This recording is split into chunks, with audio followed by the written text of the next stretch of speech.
नमस्कार, आवाज इंडिया में आप सभी का स्वागत है। आप देख रहे हैं देश दुनिया से जुड़े 10 बड़े अपडेट्स और मैं हूं मेधावी। दिल्ली के राउज एवेन्यू कोर्ट सोमवार को राष्ट्रीय जनता दल प्रमुख लालू प्रसाद यादव, उनकी पत्नी राबड़ी देवी और बेटे तेजस्वी यादव से जुड़े 3 अलग अलग भ्रष्टाचार और मनी लॉन्ड्रिंग मामलों में फैसला सुना सकती है। इनमें से एक मामला IRCTC घोटाला से लेकर जुड़ा हुआ है, जिसमें रांची पुरी के BNR होटलों के टेंडर आवंटन में कथित भ्रष्टाचार के आरोप है।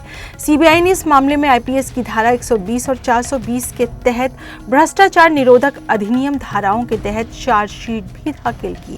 कोर्ट ने लालू परिवार समेत सभी आरोपियों को सोमवार को पेश होने के निर्देश दिए। फैसले से पहले राजनीतिक हलाकों में हलचल तेज है। बिहार विधानसभा चुनाव से पहले एनडीए में सीट बंटवारे का ऐलान हो गया। बीजेपी को 101, जेडीयू को 101, लोजपा रामविलास को 29, रालोसपा को 6 और हम को 6 सीटें मिली। बीजेपी ने चुनाव प्रभारी Dharmendra Pradhan social media platform X पर फॉर्मूले की घोषणा की। उन्होंने कहा कि यह समझौता सौहार्दपूर्ण माहौल में हुआ है। एनडीए कार्यकर्ता अब एकजुट होकर चुनावी मैदान में उतरेंगे। बीजेपी ने नारा दिया, बिहार है तैयार, फिर से एनडीए सरकार। महागठबंधन सीट में शेयरिंग को लेकर अब फिर से मतभेद जारी है। सूत्रों के अनुसार कांग्रेस 60 सीटों की मांग पर अड़ी है, जबकि तेजस्वी यादव तकरीबन 54 सीटों तक देने को तैयार है। वीआईपी प्रमुख मुकेश साहनी दिल्ली रवाना हो गए हैं और उन्होंने कहा, महागठबंधन थोड़ा अस्वस्थ है, डॉक्टर से इलाज करवाने जा रहा हूं। कांग्रेस ने अपने संभावित 60 उम्मीदवारों के नाम लगभग तय कर दिए, जिन पर सोमवार को दिल्ली में केंद्रीय चुनाव समिति की बैठक में अंतिम मोहर लगने की संभावना है। वहीं शेष सीटों पर मोलभाव भी जारी है। पश्चिम बंगाल के वर्धमान रेलवे स्टेशन पर रविवार को भगदड़ जैसे हालात बन गए। 4 और 6 नंबर के प्लेटफॉर्म के बीच फुटओवर ब्रिज पर अचानक भीड़ बढ़ने से कई लोग फिसलकर गिर पड़े। हादसे में 6 यात्री घायल हुए, जबकि रेलवे प्रशासन 3 घायलों की बात कह रहा है। सभी घायलों को तुरंत वर्धमान मेडिकल कॉलेज अस्पताल में भर्ती कराया गया। स्थानीय लोगों का कहना है कि त्योहार के कारण स्टेशन पर असामान्य भीड़ थी और सुरक्षा व्यवस्था नाकाफी। गुजरात के बोटाद जिले के हड़ाद में रविवार को आम आदमी पार्टी की किसान महापंचायत हिंसक हो गई।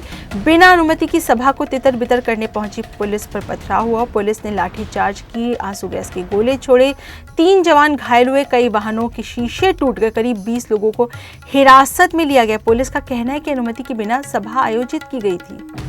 बेंगलुरु के केम्पेगौड़ा इंटरनेशनल एयरपोर्ट पर एनसीबी ने बड़ी कार्रवाई करते हुए 45 किलो हाइड्रो गांजा और 6 किलो मशरूम जब्त किए। Drugs 250 vacuum seal food teens में छिपाए गए थे।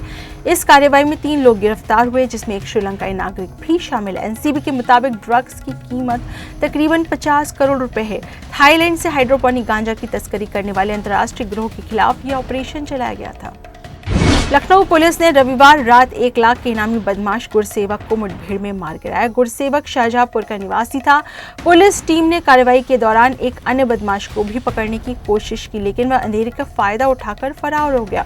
घटनास्थल से हथियार और कारतूस बरामद हुए। पुलिस ने बताया कि गुरसेवक कई गंभीर आपराधिक मामलों में वांछित है। भोजपुरी स्टार और बीजेपी नेता पवन सिंह की पत्नी ज्योति सिंह के चुनाव लड़ने की पुष्टि उनके पिता रामबाबू सिंह ने की है। बलिया में पत्रकारों से बातचीत के दौरान उन्होंने ज्योति सिंह बिहार विधानसभा का चुनाव लड़ेंगी। हालांकि अभी तक ये तय नहीं हुआ है कि वे किस पार्टी या निर्दलीय उम्मीदवार के रूप में मैदान में उतरेंगी। रामबाबू सिंह ने कहा कि जल्द ही सीट और पार्टी की घोषणा की जाएगी। पवन सिंह और ज्योति सिंह के बीच बीते दिनों विवाद सुर्खियों में था। कनाडा की विदेश मंत्री अनीता आनंद 3 दिवसीय यात्रा पर रविवार शाम नई दिल्ली पहुंचेंगी। वे अपने भारत दौरे के दौरान विदेश मंत्री एस जयशंकर और वाणिज्य मंत्री पीयूष गोयल से मुलाकात भी करेंगे। इस यात्रा का उद्देश्य दोनों देशों के बीच राजनयिक आर्थिक संबंधों को मजबूत करना है। सोमवार को व्यापार, ऊर्जा, निवेश से जुड़े मुद्दों पर विस्तृत चर्चा होगी। यात्रा के बाद आनंद मुंबई जाएंगी। वहां वे भारतीय कनाडाई बिजनेस लीडर से मुलाकात भी करेंगी। अमेरिका के साउथ कैरोलाइन राज्य के सेंट हेलेना द्वीप पर स्थित एक बार में हुई गोलीबारी में 4 लोगों की मौके पर ही मौत हो गई। घटना में 20 से ज्यादा लोग घायल हैं, जिसमें 4 की हालत गंभीर बताई जा रही है।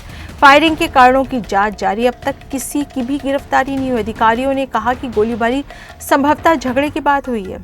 आज आवाज इंडिया में देश दुनिया से जुड़े अपडेट्स में इतना ही। एक बार फिर हाजिर होंगे बड़ी खबरों के साथ।